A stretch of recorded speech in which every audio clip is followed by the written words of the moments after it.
کر الشیطان الرجیم بسم اللہ الرحمن الرحیم۔ ناظرین کرام السلام علیکم، میں پروان جعفری آپ کا خیر مقدم کرتا ہوں۔ ہمارے ساتھ ہیں جناب بلال صاحب، اور آج کا جو دن ہے وہ شہادت امام جعفر صادق علیہ السلام کے حوالے سے ہم کچھ گفتگو کریں گے۔ بلال صاحب السلام علیکم۔ علیکم السلام۔ قبلہ امام جعفر صادق علیہ السلام کی سیرت کے حوالے سے کچھ باتیں بتائیں۔ لا حول ولا قوة الا بالله العلی العظیم۔ اعوذ باللہ من الشیطان الرجیم، بسم اللہ الرحمن الرحیم۔ بہم نتولی ومن اعدائہم نتبرأ الی اللہ، اما بعد، صدق اللہ العلی العظیم۔ دیکھیں، یقیناً آج کا دن پرآشوب، ماحول ہی پرآشوب ہے۔ آج کا دن کسی عاشورے سے کم کا دن نہیں ہے، کیونکہ یہ انہی کی اولادوں میں سے ہیں جن کی شہادت آج ہے۔ لہٰذا اور امام جعفر صادق علیہ السلام کی سیرت دیکھیں، سیرت اسیرو بسیرت جدی رسول اللہ۔ جب امام حسین علیہ السلام مدینے سے نکلے ہیں، اور جب جناب عبداللہ نے پوچھا ہے کہ آپ کہاں جا رہے ہیں، تو امام حسین علیہ السلام نے خالی اتنا کہا تھا، اسیرو بسیرت جدی رسول اللہ، میں اسی سیرت کو بچانے جا رہا ہوں جس سیرت پہ رسول اللہ تھے، وہ ابی علی ابن ابی طالب علیہ السلام، جس پر میرے بابا علی ابن ابی طالب علیہ السلام تھے۔ دیکھیں، اگر امام جعفر صادق علیہ السلام ان کی اولادوں میں سے ہیں تو یقیناً یقیناً یقیناً جو سیرت امام صادق علیہ السلام کی ہے وہی سیرت امام حسن علیہ السلام، وہی سیرت امام حسین علیہ السلام۔ یقیناً ایک کے بعد اگر تمام کا احصاء کیا جائے، تمام آئمہ کو ایک جگہ کیا جائے، تو یہ بات ایک دم صادق آتی ہے کہ کوئی بھی بات ہو ان میں تو وہ جو ایک کہہ رہا ہے وہی 14 ہی کی رہے گی۔ اور امام جعفر صادق علیہ السلام جیسے کہ بات چلتی ہے کہ ان کے زمانے میں بہت ہی ماحول اچھا تھا، کیوں؟ اور اسی ماحول کا اچھا ہونا، انہی ماحول کو ڈیولپ کرنا اور ان ماحول کا فائدہ اٹھانا امام کو، کیونکہ اس وقت دو خلافت ایک دوسرے سے لڑ رہی تھی۔ پہلی خلافت بنی امیہ تھی، دوسری خلافت جو وہاں سے بدلی ہے، وہاں سے ٹرن جس نے لیا ہے، وہ خلافت بنی عباس تھی۔ بس امام جعفر صادق علیہ السلام کے زمانے وہی خلافت ٹرن ہوئی ہے۔ اب اس زمانے میں لوگوں کو کیا کرنا تھا؟ لوگ یہ سوچ رہے تھے کہ ہم کہاں جائیں، ہم کس طرف جائیں، کیونکہ جنگیں ہو رہی تھیں۔ مطلب جنگ بمانا غزوائے جنگ نہیں ہو رہی تھی، یعنی جنگیں میدان سے نہیں ہو رہی تھی، بلکہ جنگ جو وہاں پہ صرف انسان ایک دوسرے میں لڑ رہے تھے کہ ہم اس کی طرف جائیں گے، ہم ان کی طرف جائیں، کیونکہ بنی عباس کمیونٹی وائز جنگ ہو رہی تھی، کیونکہ انسانیت اس وقت بڑی پرآشوب ماحول سے گزر رہی تھی۔ جیسے آج کا ماحول ہے تو اتنا پرآشوب، یہ فیصلہ کرنا مشکل ہو رہا ہے، کون صحیح ہے کون غلط ہے، ہم کدھر جائیں، مشکل ہو رہا تھا، بنی عباس طرف جائیں اور بنی امیہ کی طرف جائیں۔ مگر مولا یہی تو میں بتانا چاہتا ہوں، مولا نے اس معاملے میں دخل اندازی کی ہی نہیں۔ اچھا، مولا نے اس معاملے میں کوئی بات ہی نہیں کی۔ ایسا میں چھوڑ دیا وہ جہاں جا رہا ہے جہاں جا رہا ہے۔ اس کا فائدہ میں بتا رہا ہوں، اس کا فائدہ امام کو کیا ملا؟ امام جب حکومت اور سیاست کو چھوڑ چکے تھے تو امام نے کیا کیا؟ جب سیاست نہیں، نہ حکومت، نہ خلافت، کیونکہ باب رسول کو خلافت ہے، امام حسن کے پاس خلافت ہے، امام حسین کو خلافت مل رہی ہے، امام زین العابدین علیہ السلام کو خلافت مل رہی ہے، خود آپ کے پوتے امام علی رضا علیہ السلام کو خلافت مل رہی، مقبولہ کر کے دیا جا رہا ہے، مگر امام نے کیوں خلافت نہیں لی؟ امام میں یہ امام کی بصیرت میں آپ جا سکتے ہیں اس جملے سے اور اس واقعے سے۔ ناظرین، میں خصوصاً آپ کے لیے یہ بات بیان کرنا چاہتا ہوں کہ امام کی بصیرت یہاں پہ یہ تھی کہ امام یہ جانتے تھے کہ اگر میں خلافت کی طرف جاؤں یا سیاست کی طرف جاؤں یا لوگوں کی طرف جاؤں تو یہ موقع دوبارہ نہیں آنے والا۔ اچھا، کیوں؟ اس زمانے میں ابو عباس صفاح نام کا جو بادشاہ تھا، یہ کیونکہ یہ بالکل درمیانی بادشاہ تھا، نہ بنی امیہ میں سے تھا کیونکہ بنی عباس میں تھا، بنی عباس خلفائے اول، بنی امیہ جس طریقے سے ابو سفیان اور معاویہ اور یہ یزید وغیرہ آئے ہیں، اسی طریقے سے بنی عباس سب سے پہلا بادشاہ ابو عباس صفاح، جسے تاریخ میں نام لیا ہے۔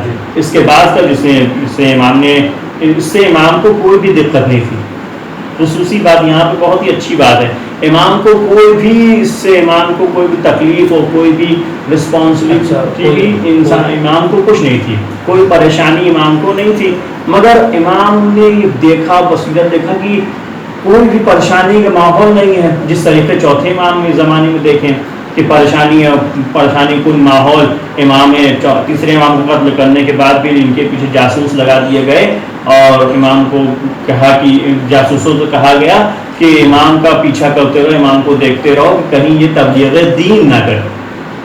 اسی طریقے سے امام جعفر صادق علیہ السلام کے زمانے میں ایسا کچھ نہیں تھا، مگر یہ کہ امام نے اس وقت کا بہت ہی زیادہ فائدہ اٹھایا، جس سے امام کو ڈائریکٹ اور انڈائریکٹ روایت کہتی کہ 4000 شاگرد 4000 شاگرد امام کو اس وقت حاصل ہوئے، یعنی 4000 شاگرد کا مطلب یہ کہ امام کھلے طور پر جو اپنے آپ کو ظاہر کرتے کہ ہم امام کے شاگرد ہیں خود اس ماحول میں، ہاں خود کئی ہزار 4000 شاگرد ملے جو کہتے رہے کہ ہاں ہم امام کے شاگرد ہیں اور ہم امام سے تعلیم، اور یوں کی جیسے کہ امام رضا علیہ السلام کے دور میں دیکھے جو بھی لوگ امام سے پوچھنے آتا تھا، وہ موسیٰ اشعری جو آتے تھے لوگ پوچھنے، تو وہ تقیہ اور توقیہ کے طور پہ آتے نہیں، چھپ چھپا کر کے آتے تھے، چھپ چھپا کر کے آتے تھے اور امام سے سوالات کرتے تھے، امام سے جوابات حاصل کرتے تھے۔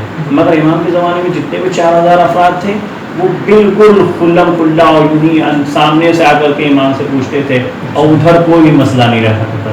مگر جب اس کے بعد جو بادشاہیت تبدیل ہوئی ہے، یہ جب ابو عباس صفاح جب ختم ہوا ہے دنیا سے، دنیا پانی سے ختم ہوا ہے، تب اس کے بعد جو منصور دوانقی آیا ہے اس نے امام کو اذیت پہنچائی، اس نے امام کے اوپر بہت ہی اذیت کی ہے، اس کی وجہ سے امام کے شاگردوں میں کمی ہوئی، کہ امام کے کتنے ہزار امام کے شاگرد غلام سب سے زیادہ قتل کیے گئے، لعنت ملعون ہے وہ شخص، یقیناً ملعون اللہ کی لعنت ہوتی ہے ایسے لوگوں پر جو دین اسلام اور ان لوگوں پر، ان مقدسات پر حملہ آور ہوتے ہیں جو اللہ کے کار میں، اللہ کے کار تبلیغ میں رکاوٹ پیش کرتے ہیں۔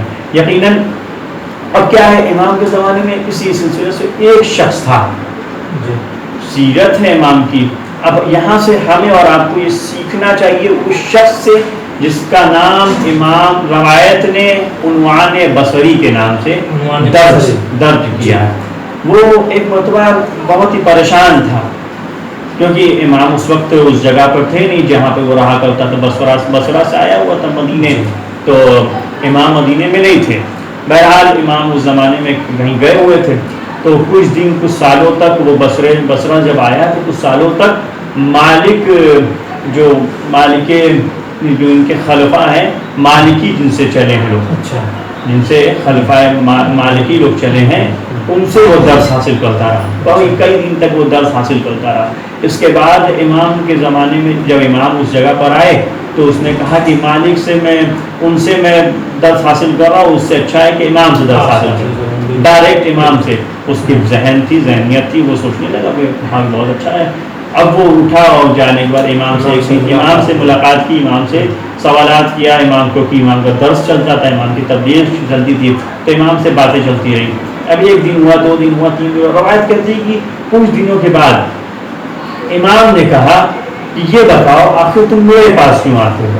جاؤ جس کے پاس تعلیم حاصل کرتے تھے ہم سے پہلے جا کر کے اس کے پاس حاصل کرو تعلیم، آخر وجہ کیا ہمارے پاس آتے ہو؟ تو اس نے کہا کہ مولا ہمارا دل آپ سے مغیر ہوتا ہے، آپ کی طرف ہمارا دل جاتا ہے، لہٰذا آپ ہی ہمیں تعلیم دیں۔ مگر امام نے کہا کہ میرے اور بھی کام کاج رہتے ہیں، میرے اور بھی وظیفے ہیں، میرے اور بھی عمل ہیں، میری نمازیں ہیں، یہ روایت کا جملہ میں پیش کروں گی، روایت عربی ہے، بہرحال میں ملی نہیں مجھ کو، ورنہ میں ناظرین آپ کے سامنے پیش کرتا، مگر روایت کا جملہ ہے کہ امام نے ایسا کہا۔ اس کے بعد ڈائریکٹلی امام نے منع کر دیا کہ ہم آپ کو جو ہے درس نہیں، ڈائریکٹلی منع تو نہیں کیا، ڈائریکٹلی منع یعنی کہ جاؤ یہاں سے تم، ڈائریکٹلی منع کر دیا، ڈائریکٹلی کہا، منع بھی نہیں کیا، یہ تو خاصیت ہے، منع بھی نہیں کیا اور کہا بھی نہیں کہ تم جاؤ یا رہو۔ اب اس طریقے کے لہجے آپ دیکھیں جس سے لگتا ہے کہ انسان کو لگ رہا ہے سامنے میں منع کر رہا ہے، مگر امام کیا آپ یہ سمجھ سکتے ہیں امام کے بارے میں کہ امام تعلیم اور اب تبلیغ منع کر دیں امام؟ تبلیغ کے لیے دین کے لیے منع کر دے، جو یہ کہتے ہوئے نظر آتے جن کے سے یہ سیرت نکلی ہے کہ تم ایک حرف دوسرے کو دو، اللہ 10 حرف تم کو دے گا، تم ایک حرف دوسروں کو تعلیم حاصل تم دو، اللہ تمہاری جنت میں گھر بنائے گا۔ ایسی ایسی روایتیں نکلی ہیں کہ یقیناً لاکھوں ہزاروں اس سلسلے سے ہزاروں روایتیں۔ ناظرین وقت زیادہ ہو جائے گا لہٰذا میں بہت جلدی نکال رہا ہوں کہ جیسے ہی امام نے کہا کہ آپ جائیے یہاں سے، جس سے پہلے ہم سے پہلے جہاں پر آپ درس حاصل کرتے تھے وہیں حاصل کریے، یہ اٹھے اپنی جگہ سے اور جانے کے بعد گھر میں بیٹھ گئے۔ اچھا، گھر میں بیٹھے کچھ دن تک روتے رہے، پریشان کن حالات ہو گئے، مسجد گئے، مسجد میں نماز پڑھی، بس واجبات بس عمل انجام دیا اور آ کر گھر میں بیٹھ گئے، روتے رہے۔ پھر کچھ دن کتنا تڑپ گئے تھے نا، چاہنے والا ایسا ہونا چاہیے کہ امام ہٹا بھی دے تو مگر امام سے غداری نہ کرے، مگر اگر کوئی آ کر کے امام اس موقع پر کوئی آ کر کہہ دیتا کہ تم امام نے ہٹا دیا اور ہماری طرف آ جاؤ تو وہ آ سکتا تھا، مگر ایسا ہوا بھی ہوگا، بہرحال تاریخ کی روایتوں میں ہوگا، مگر اس نے کوئی بھی ایسا قدم نہیں اٹھایا جس سے اللہ اور امام ناراض ہوتے۔ مگر اس کے بعد جیسے ہی وہ پریشان رہا، محبت رہی دل میں، آل محمد کی مودت رہی، بہرحال اس کے بعد کچھ دن کے بعد وہ پریشان رہا، بہت زیادہ پریشان۔ ایک مرتبہ وہ مسجد میں آیا، آنے کے بعد دعا کرتا ہے، اس میں 2 جملہ کہا اللہ سے، یا اللہ میرے امام کا دل نرم کر دے میرے لیے۔ بڑا سنگین، بڑا ہی اسفردہ جملہ ہے۔ کہتا کیا ہے کہ یا اللہ میرے امام کا دل میرے لیے نرم کر دے، اور دوسرا جملہ کیا کہتا ہے، یا اللہ میں امام سے تعلیم حاصل کرنا چاہتا ہوں جو تم نے دی۔ کیا دعا دیکھیں، اللہ سے دعا کر رہا ہے کس کے لیے؟ ان کے لیے جس سے یہ محبت کرتا ہے۔ اب آج کا زمانہ لوگ اپنے لوگوں لواب میں پریشان ہیں، لوگ رہتے ہیں، گاڑی دے، بنگلہ دے، گھر دے، یہ بہرحال یہ دعائیں کرتے ہیں۔ ہم لوگ خود نماز میں جاتے ہیں تو اللہ کے لیے، دنیا کے سلسلے سے دعائیں بہت زیادہ، دنیا فانی کی ہر لب و لبا میں پریشان ہے۔ ہم نہیں سوچتے کہ ہمارا گھر اچھا ہو جائے، یہ درس لینا چاہیے۔ یہ امام کی سیرت ہے، امام کی سیرت کا معنی ابو عنوان بصری کی سیرت ہے۔ امام بصری 2 کلمہ کہا، 2 جملہ کہا۔ پہلا جملہ کیا ہے ناظرین؟ پہلا یہ کہتے ہیں کہ اللہ میرے لیے امام کا دل نرم کر دے، اور دوسرا مجھے وہ تعلیم حاصل کر، مجھے اس میں سے کچھ تعلیم حاصل کر دے، مجھے کچھ دے دے جو امام کو دیا ہے۔ اب وہ شخص آیا آنے کے بعد امام کے در پہ، کیونکہ اللہ سے دعا کیا تھا نا، اللہ سے بڑا کون چیز ہے، اللہ سے بڑا کون ہو سکتا ہے۔ اب جب وہ آیا ہے اللہ کے در سے ہٹ کر کے وجہ اللہ کے در پر آیا، یعنی امام کے در پر آیا ہے، تو ایک مرتبہ امام کے در پہ آنے کے بعد دق الباب کیا۔ اب غلام باہر نکلا، غلام باہر نکلنے کے بعد کہتا ہے کہ کیا ہوا؟ کہا کہ مجھے امام سے ملاقات کرنی ہے۔ کہا کہ امام سے ملاقات، کہ امام مصلی پر ہے، امام عبادت کر رہے ہیں۔ کہا کہ اچھا امام عبادت کر رہے ہیں، کتنی دیر عبادت کریں گے؟ کہا کہ ہم نہیں بتا سکتے۔ اس نے کیا کیا؟ چاہیے کیا تھا؟ وقت طعام تھا، یعنی کھانے کا وقت تھا، ظہر کے بعد گیا تھا، کھانے کا وقت تھا، چاہتا تو واپس آ جاتا، مگر اس نے ایسا کچھ نہیں کیا، بیٹھ گئے وہیں پر۔ روایت کہتی کہ شام کا سورج غروب ہونے لگا، مگر وہ اسی جگہ بیٹھا رہا۔ یہ عشق آل محمد ہے جو اس کو اسی جگہ پر بیٹھایا رہا، اور توکل الہی ہے کہ اللہ سے دعا کر کے آیا تھا اور امام کے در پر آیا تھا۔ محبت آل محمد ہے، مودت آل محمد ہے، امام کے پاس بیٹھا رہا، اسی در پر بیٹھا رہا۔ ایک مرتبہ غلام جو ابھی گیا تھا کچھ گھنٹوں پہلے، وہ واپس آیا، آنے کے بعد کہتا ہے کہ امام نے تم کو طلب کیا ہے۔